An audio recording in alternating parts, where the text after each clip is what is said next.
এমন কোনো মানুষ আছেন এই সংসারে যার অসুখ করে না? প্রত্যেক মানুষ কখনো না কখনো অবশ্যই অসুস্থ হয়েছে, তার এই শরীর রোগের শিকার অবশ্যই হয়েছে। এবারে দেখুন, এই রোগ আসে আবার এই রোগ চলেও যায়, কিন্তু সেই রোগ আমাদের কষ্ট দিতে কেন সক্ষম হয়? কারণ হলো স্বচ্ছতা। যদি এই স্বচ্ছতা শরীরে না থাকে তাহলে মানুষকে শারীরিক কষ্ট পেতেই হবে। ঠিক সেইভাবেই অত্যন্ত প্রয়োজনীয় হলো এই স্বচ্ছতা যেন মনেও থাকে। যদি এই স্বচ্ছতা মনে না থাকে তাহলে মানুষ চারিত্রিকভাবে কষ্ট সহ্য করেন। এবারে নিবারণ কি হতে পারে? বড়ই সহজ এর উপশম। যদি রোগ শরীরে হয় তাহলে সর্বপ্রথম স্বচ্ছতা বজায় রাখতে শিখুন, এই শরীরকে পরিষ্কার রাখতে শিখুন। বিচক্ষণতার সাথে এই রোগের সম্মুখীন হন, ভয় পাওয়ার কোনো দরকার নেই। ব্যায়াম করতে থাকুন, সব ঠিক হয়ে যাবে। সেইভাবেই যদি এই অসুখ মনে হয় তাহলে কি করা যায়? সর্বপ্রথম তার আধারের উপরে নজর দিন। আপনার এই আধারই হলো আপনার আহার। যা আপনি আহার করবেন সেরকমই মানুষ হয়ে উঠবেন। সেইভাবেই আপনি যেরকম ভাবেন সেরকমই মানুষ হয়ে উঠবেন। সেই জন্য নিজের ভাবনাকে শুভ করুন, নিজের দৃষ্টিভঙ্গিকে শুভ করে তুলুন, সবকিছু সঠিক হবে। আপনার আমার সবার মধ্যেই এক রাক্ষস বাস করে, তার সম্মুখীন হন, তাকে পরাস্ত করুন। তাহলে এই রোগ সে শরীরেই হোক বা মনের মধ্যে, যদি সঠিক সময় তাকে আটকানো না যায় তাহলে যে কোনো সময় তা মহামারীর রূপ ধারণ করবে। সেই জন্য সাবধানে থাকুন, সুস্থ থাকুন।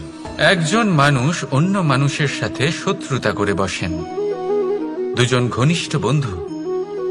এমনও এক সময় আসতে পারে যখন এনারা একে অপরের শত্রু হয়ে ওঠেন। এর অনেকগুলো কারণ হতে পারে, কিন্তু মূল কারণ হলো আলোচনা। আগে হ্যাঁ, আপনি যদি কারোর বিষয়ে আলোচনা করেন তাহলে সে আপনার শত্রু হয়ে যেতে পারে। এবার মনে একটা প্রশ্ন আসতে পারে যে এটা কিভাবে সম্ভব হতে পারে? আলোচনা এটা তো অত্যন্ত জরুরি। যদি আমি নিজের বন্ধুর খারাপ কাজের বিষয়ে আলোচনাই না করি তাহলে সে শুধরবে কি করে? একথা সত্যি যে আলোচনা আবশ্যক, কিন্তু তার থেকেও বেশি গুরুত্বপূর্ণ এবং আবশ্যক হলো আপনার এই সিদ্ধান্ত। সিদ্ধান্ত এটাই যে আপনার এই আলোচনা কোন স্থানে করবেন। যদি এটা সবার সামনে করবেন ভাবেন তাহলে তা অপমানও হয়ে যেতে পারে। যদি এটা আলাদাভাবে করেন তাহলে তা পরামর্শ হয়ে যায়। অপমান কেউ স্বীকার করতে পারেন না, কিন্তু পরামর্শ সকলের ভালো লাগে। তাহলে যদি আপন কারোর জন্য ভালো কিছু চান, কাউকে শুধরে দিতে চান, আর আপনার মনে হয় আলোচনা আবশ্যক, তাহলে সর্বপ্রথম সময়, পরিস্থিতি আর স্থানের কথা মনে রাখবেন। নয়তো এই আলোচনা আপনাকে খুব ভোগাতে পারে। কোনো ব্যক্তির নির্মাণ হয় কিভাবে?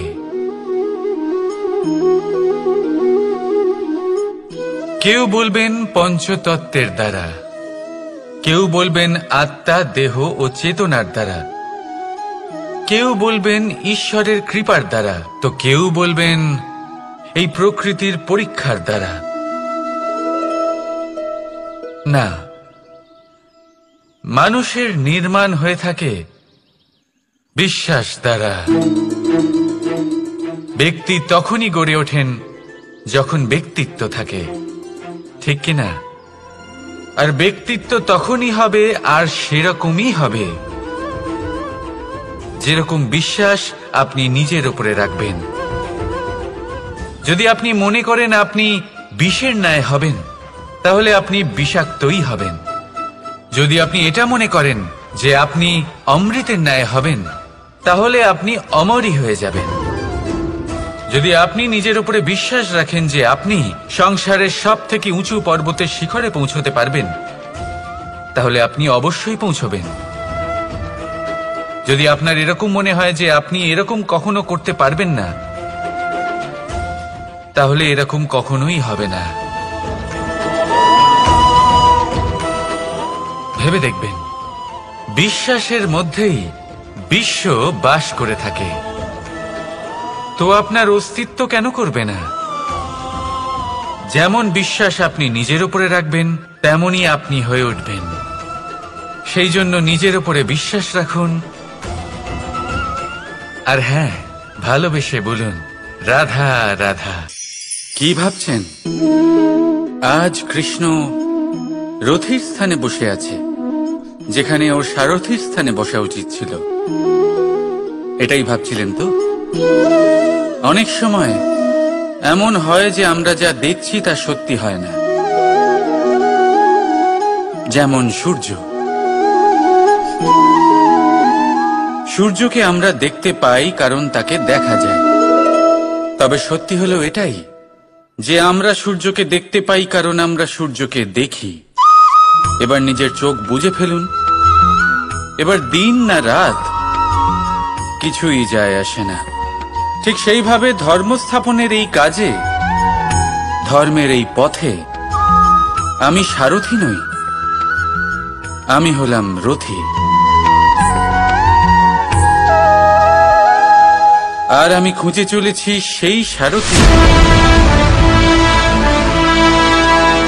যিনি ধর্ম, কর্ম এবং ভক্তিতে পরিপূর্ণ। ধর্ম যা আপনাকে সঠিক পথে চালনা করে, কর্ম যা আপনাকে পরিশ্রম করায়, আর ভক্তি তাকে সেই পথ থেকে বিচলিত হতে দেয় না। আজ পর্যন্ত আমি সবার সখা ছিলাম, সবাইকে সঠিক পথে চালনা করতাম। এবার আমি খুঁজে চলেছি সেই ব্যক্তিকে যিনি আমার সখা হবেন আর ধর্ম স্থাপনের এই শুভ কাজে আমার সাথী হবেন।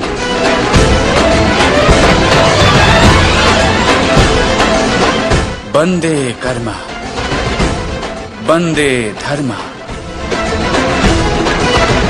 রাধা রাধা। দাদা আমাকে সব সময় জিজ্ঞাসা করেন যে কানাই, তোমার এই মুখের হাসি, তোমার মুখে সব সময় কেন থাকে, কিভাবে থাকে? সামনে শত্রুপক্ষকে দেখেও ধৈর্য হারাও না। কেউ তোমার নিন্দে করলেও তার সাথে ঝগড়া করো না। কেউ তোমার বিষয় খারাপ ভাবলেও তাকে ঘৃণা করো না। কিভাবে আর কেন করো? আপনার মনেও নিশ্চয়ই এই প্রশ্ন আসে।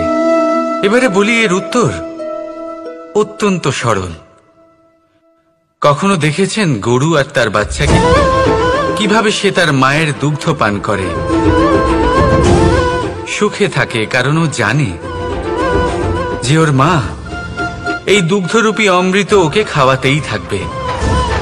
ও জানে যে এই সময় শুধু ওর জন্য, যাতে ও নিজের মায়ের এই দুগ্ধরূপী প্রসাদ গ্রহণ করতে পারে, আর সেই জন্য ও সুখে থাকে। সেইভাবেই এই জীবন হলো ভালোবাসা। এতই ছোট হলো এই জীবন যে ভালোবাসার জন্য কম পড়ে যায়। ঘৃণা করে কেন সময় নষ্ট করব?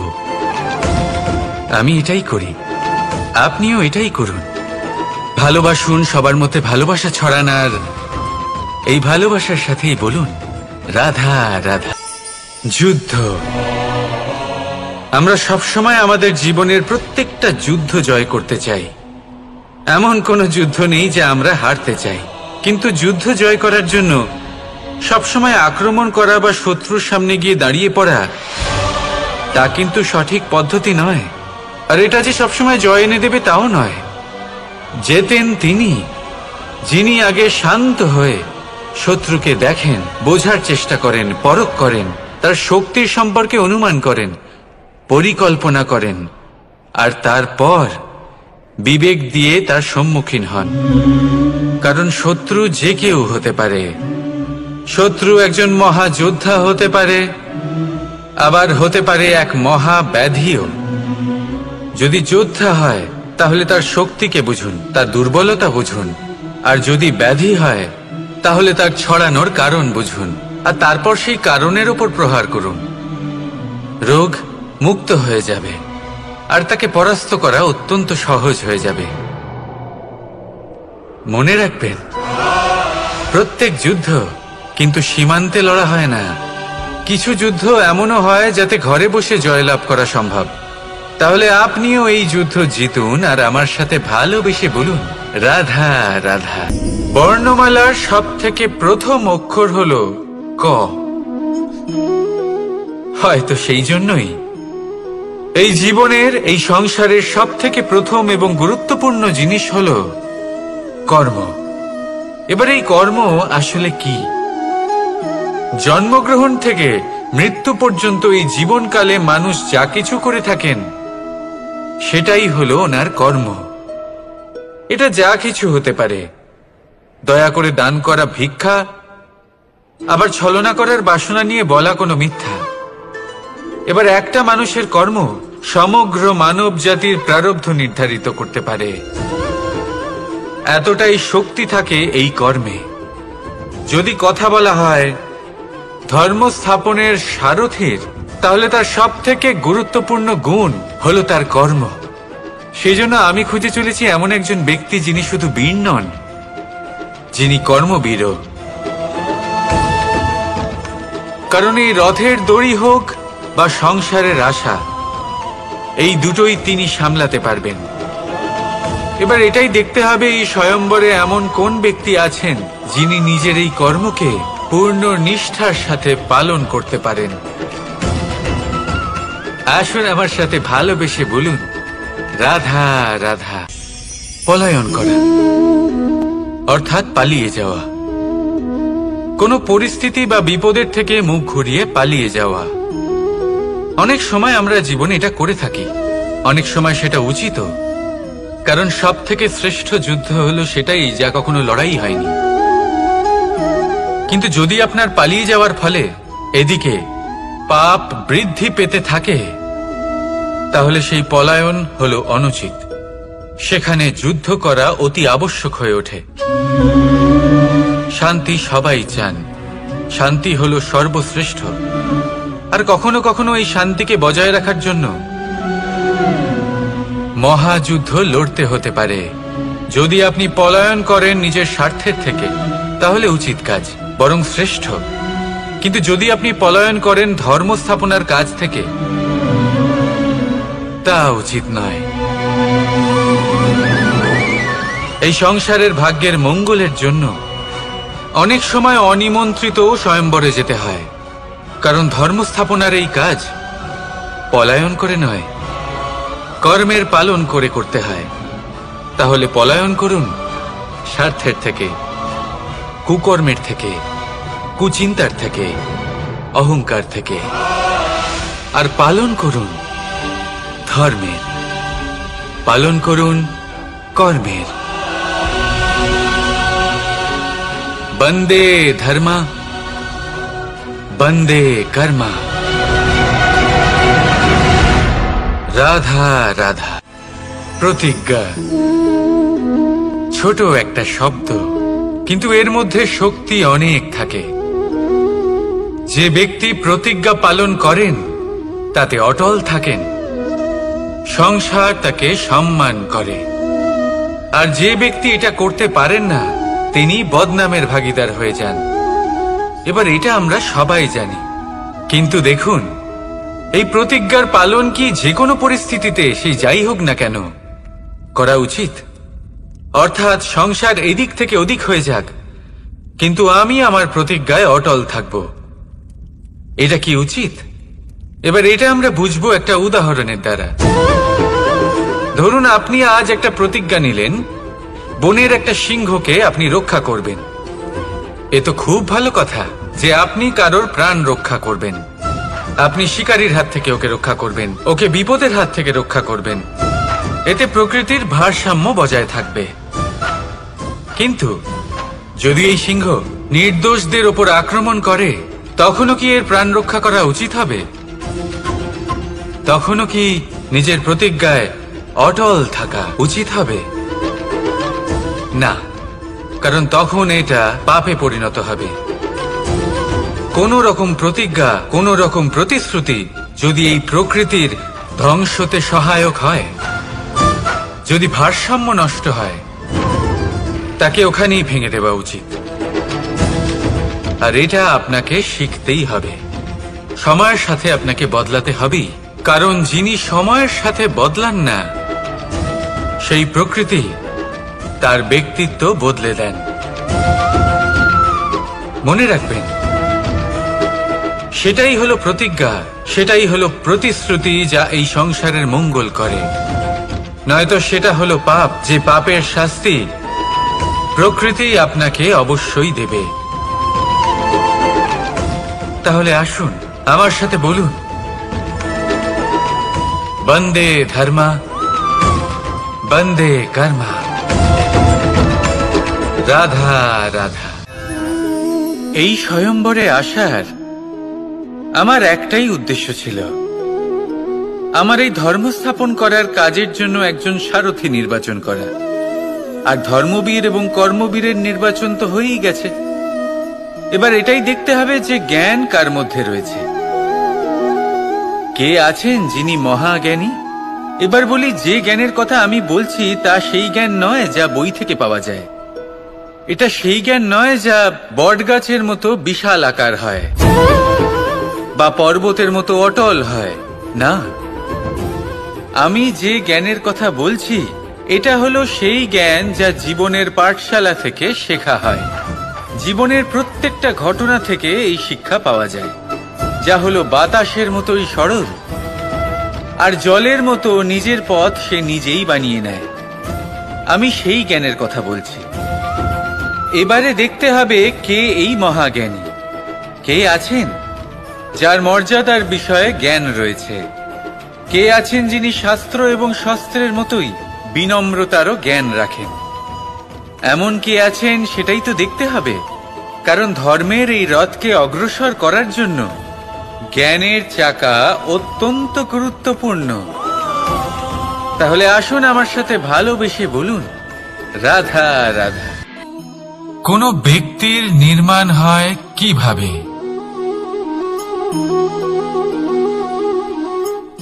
কেউ বলবেন পঞ্চতত্ত্বের দ্বারা, কেউ বলবেন আত্মা, দেহ ও চেতনার দ্বারা, কেউ বলবেন ঈশ্বরের কৃপার দ্বারা, তো কেউ বলবেন এই প্রকৃতির পরীক্ষার দ্বারা। না, মানুষের নির্মাণ হয়ে থাকে বিশ্বাস দ্বারা। ব্যক্তি তখনই গড়ে ওঠেন যখন ব্যক্তিত্ব থাকে, ঠিক কিনা? আর ব্যক্তিত্ব তখনই হবে আর সেরকমই হবে যেরকম বিশ্বাস আপনি নিজের উপরে রাখবেন। যদি আপনি মনে করেন আপনি বিষের ন্যায় হবেন, তাহলে আপনি বিষাক্তই হবেন। যদি আপনি এটা মনে করেন যে আপনি অমৃতের ন্যায় হবেন, তাহলে আপনি অমরই হয়ে যাবেন। যদি আপনি নিজের উপরে বিশ্বাস রাখেন যে আপনি সংসারের সব থেকে উঁচু পর্বতের শিখরে পৌঁছতে পারবেন, তাহলে আপনি অবশ্যই পৌঁছবেন। যদি আপনার এরকম মনে হয় যে আপনি এরকম কখনো করতে পারবেন না, তাহলে এরকম কখনোই হবে না। ভেবে দেখবেন, বিশ্বাসের মধ্যেই বিশ্ব বাস করে থাকে, তো আপনার অস্তিত্ব কেন করবে না? যেমন বিশ্বাস আপনি নিজের উপরে রাখবেন, তেমনই আপনি হয়ে উঠবেন। সেই জন্য নিজের উপরে বিশ্বাস রাখুন, আর হ্যাঁ, ভালোবেসে বলুন, রাধা রাধা। यदा यदा हि धर्मस्य ग्लानिर्भवति भारत अभ्युत्थानं अधर्मस्य तदात्मानं सृजाम्यहम्। যখন যখন পৃথিবীতে পাপ বাড়ে, ধর্মের হানি হয়, তখন তখন আমি আসি। এটা তো আপনারা সবাই জানেন, কিন্তু এটা কখনো ভেবে দেখেছেন যে কেন আমি এই মর্তলোকের প্রাণী হিসেবেই অবতীর্ণ হই? কেন আমি মানুষ রূপে আপনাদের মাঝেই থাকি? আজ বলছি, সংসারে পাপ আর পুণ্য সমতা বজায় রাখে, কিন্তু যখন পাপ তার সীমা পার করে যায়, আমাকে আসতেই হয়। কারণ এই যে আপনারা আমাকে বিস্তৃত হন। আশ্চর্য হবেন না, আমি আপনাদের মধ্যেই থাকি, শুধু আপনারা নিজেদের অন্তরে থাকা পরমাত্মাকে বিস্মৃত হন। এই জন্য আমাকে আসতে হয় আপনাদের এটা বলতে, সমস্ত শক্তি আপনাদের মধ্যেই আছে। কিন্তু আপনারা কি করেন? আমাকে সম্মান করেন, আমাকে পুজো করেন, আর শক্তি প্রার্থনা করেন। বিভিন্ন রকমের চাহিদা আমার সম্মুখে রাখেন। আমার আপনার শ্রদ্ধায় কোনো আপত্তি নেই। আমার আপত্তি আছে সেই ভাবনায় যা আপনাকে দুর্বল করে দেয়। পরমাত্মার উপর শ্রদ্ধা রাখুন, কিন্তু নিজের আত্মার উপরও বিশ্বাস রাখুন। কারণ এই সংসারে এমন কিচ্ছু নেই যা আপনারা করতে পারবেন না। প্রতি নরের মধ্যে নারায়ণ বিরাজ করেন, আর প্রতি নারীর মধ্যে লক্ষ্মী। তাহলে চিনুন নিজের অন্তরের নারায়ণকে, আর বদলে দিন সময়ের চক্রবুহ। আমি খুশি হব জেনে আমার অবতীর্ণ হওয়ার বাস্তবিক প্রয়োজন আপনারা বুঝতে পেরেছেন। এখন শঙ্কা ত্যাগ করে শঙ্কর হয়ে যান, না হলে পাথরের মতো বেঁচে থাকতে হবে। রাধা রাধা।